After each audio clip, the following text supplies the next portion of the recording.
నాక్కటి మీద చెయ్యి ఉంచిన తర్వాత వెనకకు తీయవాడు నాకు యోగ్యుడు కాదు, పాత్రుడు కాదు.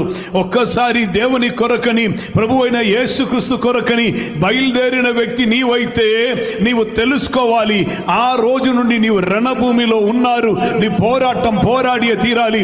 మనకు పోరాటం ఉన్నది మనుషులతో కాదు, నరమాతృలతో కాదు, జడ రక్తములతో కాదు, మాంస రక్తములతో కాదు.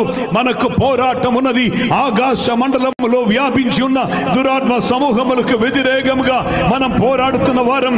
పరిశుద్ధ బైబిల్లో రాయబడి ఉన్నది, పాపముతో పోరాడుటలో రక్తము కారినందగా, లేదా ప్రాణమును విడచినందగా, లేదా మరణం వరించినందగా పాపముకు వ్యతిరేకంగా పోరాడుటకు పిలువబడిన వారం మనం. ఆనాటి పిల్లలు ఇద్దరు వ్యక్తులు మాత్రం వారికి రోల్ మోడల్ గా చూశారు.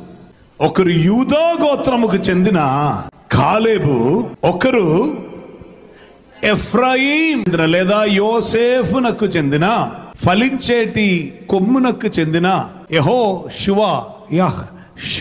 అంటే యెహోవాయే రక్షకుడు అని అర్థం.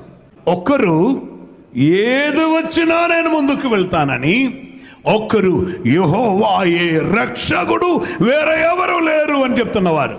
వేరే రక్షకుడు లేరు. రక్షించుటకు ఆమేన్ ఆమేన్ బాషాన్ రాజుకు ఓగుకు సాధ్యం కాదు.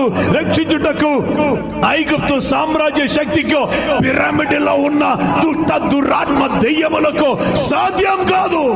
రక్షించుటకు యెహోవా ఒక్కరే ఉన్నారు అని చెప్తున్నా యెహోషువయు.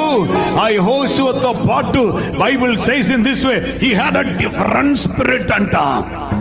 అంటే అర్థం ఇది, ఏది వచ్చినా నేను వెనక్కు మాత్రం తిరగను అని చెప్పి ముందుకు వెళ్ళిన ఆ ఇద్దరిని చూసి పెరిగిన కొంతమంది పిల్లలుండను, ఆ పిల్లలు సైనికులై మారారు.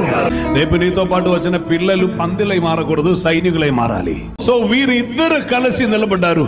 ఒక్కరు ఎవరు వచ్చినా నాకది విషయం కాదు, ఒక్కరు యెహోవాయే రక్షకుడు. వారిద్దరిని చూసిన పిల్లలకి అర్థమైంది, ఇది కరెక్టే. వారు పెరిగి వచ్చారు, వారు శూరులై మారారు, వారే పోయి చేరారు వాగ్దాన దేశం.